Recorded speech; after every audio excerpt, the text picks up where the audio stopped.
Pria ini melihat mobil yang kecelakaan. Tetapi dia bukan langsung menolong orang itu. Tetapi dia datang ke tengah jalan untuk menarik paku di lantai. Kecelakaan ini disebabkan olehnya. Dia yang meletakkan paku di jalan itu. Dia mau menghilangkan bukti. Awalnya dia hanya meletakkan paku di tengah jalan. Tetapi terus dibawa pergi oleh mobil truk besar. Membuatnya tidak bisa mendapatkan uang. Jadi dia membuat paku di lantai. Langsung memasukkan paku di jalan raya. Semua yang dikerjakannya ini demi uang. Karena dia satu-satunya bengkel mobil di sekitar sana. Semua mobil yang tertusuk oleh paku hanya bisa memperbaiki di tempatnya. Dengan ini dia mendapat untung. Pria ini bernama John. Awalnya dia juga pembisnis yang baik. Dia dan istrinya membuka bengkel mobil di desa. Karena di sekitarnya adalah jalan tol. Bisnisnya pun lumayan baik. Tetapi karena adanya pembangunan resor, mobil yang lewat pun menjadi berkurang. Hal ini membuat bengkelnya menjadi sepi. Hari itu saat mereka sedang makan, sebuah truk besar lewat, membuat debu berterbangan. Mereka sangat marah. John melemparkan mangkoknya. Dia pergi ingin memarahi mereka. John menyuruh truk mereka harus melewati jalan tol, bahkan membayar kerugian mereka. Tetapi mereka semua hanyalah pekerja. Tentu saja tidak ada yang setuju. John ingin mencari penanggung jawab, tetapi ditahan oleh pekerja.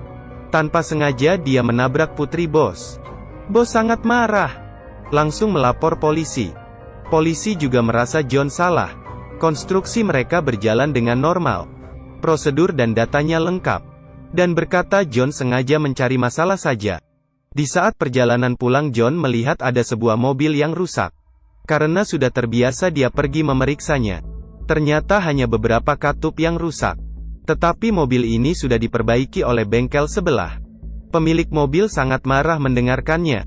Malam itu pemilik bengkel yang bernama Max datang mencari John. Dia datang dan memukul John. Bisnisnya sudah sangat parah. Sekarang masih saja dipukul. John menjadi putus asa.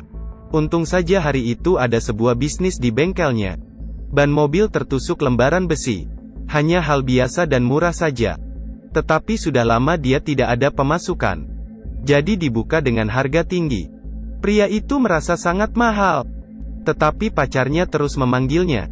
Akhirnya pemilik mobil hanya bisa membayarnya. Uang kali ini lebih banyak dibanding pendapatannya sebulan. Saat dia melihat lembaran besi di depannya, dia memiliki sebuah ide. Meskipun itu adalah tindakan salah, tetapi dia bisa mendapatkan uang banyak dengan gampang. Hati nuraninya pun ditinggalkannya. Betapa jahatnya pria ini. Tengah malam dia meletakkan lembaran besi di jalan tol. Keesokan hari bengkelnya pun kedatangan bisnis. Korban adalah pejabat pemerintah. John tidak menanyakan apa yang terjadi. Dia langsung menyentuh ban. Akhirnya didapatkan pecahan besi yang dia letak. Setelah diperbaiki dia meminta dengan harga mahal. Orang itu tidak marah, malah memberi tips padanya. Hal ini membuat John dan istrinya sangat senang. Malam itu mereka langsung berpesta. Tetapi beberapa hari kemudian tidak ada lagi yang datang. John datang ke jalanan untuk memeriksa. Dilihatnya potongan besi yang berkurang.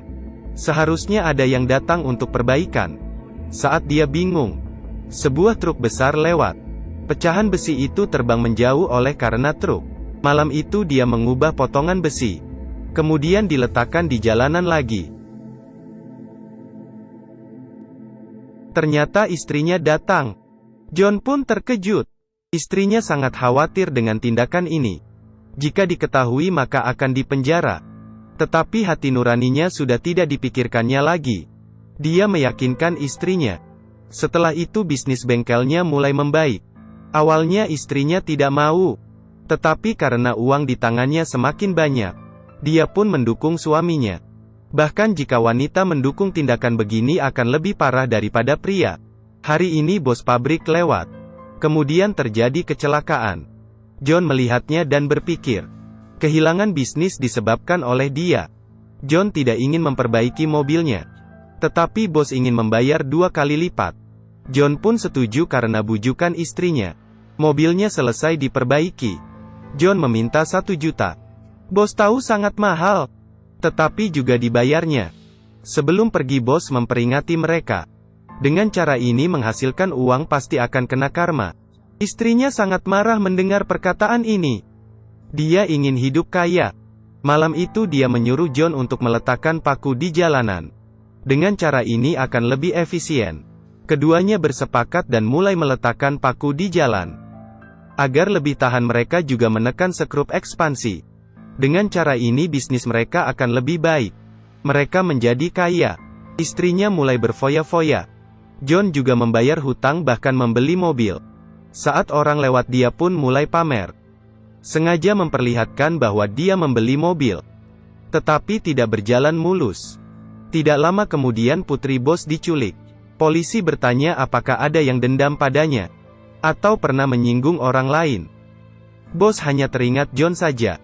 Karena John pernah pergi ke area konstruksi mencari masalah. Bahkan kemarin baru saja menyuruhnya bayar mahal. John dibawa oleh polisi untuk interogasi. John pun ketakutan. Dia mengira masalah paku diketahui. Saat polisi menanyakan tentang putri bos, dia pun menjadi tenang. Setelah menanyai dan menyelidiki bengkel John, tidak ada yang mencurigakan.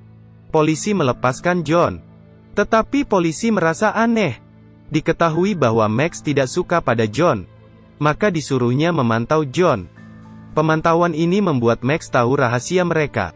Lihatlah wanita ini menanam paku di jalan raya tengah malam. Berani sekali melakukan tindakan jahat begini. Dia tidak tahu semua ini dilihat oleh Max. Rahasia mereka sudah diketahui. Keesokan hari Max meminta istri John ke rumah. Tetapi dia tidak peduli padanya. Max berkata, perlukah saya membeli paku untuk kalian? Wanita ini terkejut. Dia takut Max melapor polisi. Max berkata jika ingin tahu alasan tidak dilaporkan, maka besok datanglah ke rumah. Besok akan diberitahunya. Saat pulang dia bertanya pada suaminya. Jika ada yang tahu hal yang dilakukan kita tetapi tidak melapor polisi, apa yang harus kita lakukan? John menjawab maka tidak akan dilakukannya lagi. Istrinya tidak puas dengan jawaban ini. Uang telah membuat dia kehilangan akal sehat. Keesokan hari dia naik mobil Max. Semenjak itu John melihat istrinya selalu berdandan jika keluar. Bahkan menjadi jauh dengannya. Malam hari ada seekor katak yang ada di kepalanya. Tetapi John tidak tahu apapun. Hari ini dia melihat sebuah mobil tertabrak.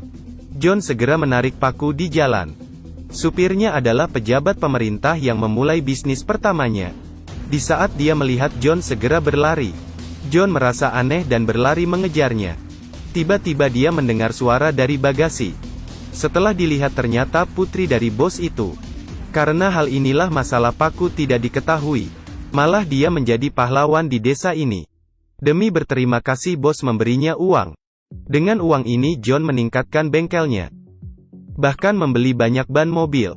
Sampai hari ini John melihat ada korban jiwa karena paku yang ditanamnya. Hati nuraninya mulai goyah. Dia duduk diam di depan rumah sakit. Di saat ini Max juga sampai di rumah sakit. Karena korban adalah kerabatnya. Dia juga memarahi John. Menyuruhnya pulang ke rumah berbuat bisnis jahat lagi. John sadar bahwa semua ini sudah diketahui Max. Akhirnya dia mengerti pertanyaan istrinya kemarin. Bahkan kelakuan istrinya akhir-akhir ini. Bahkan mengerti kenapa Max tidak melaporkannya. Dia segera pulang ingin mencari istrinya. Malah melihat istrinya masih menanam paku. Sampai di rumah, dia tidak ingin berbuat jahat lagi. Dia ingin membakar semua uang ini. Istrinya terus menghentikannya. Istrinya terus memegang uangnya. John kembali ke jalan raya ingin mengangkat paku. Tetapi terlalu ketat dan tidak bisa ditarik. Seperti jalan hidup. Jika berbuat salah sangat susah kembali lagi. Akhirnya Max melapor tindakan kejahatan John. Dan mereka pun mendapat hukuman. Film berakhir di sini. Sampai jumpa.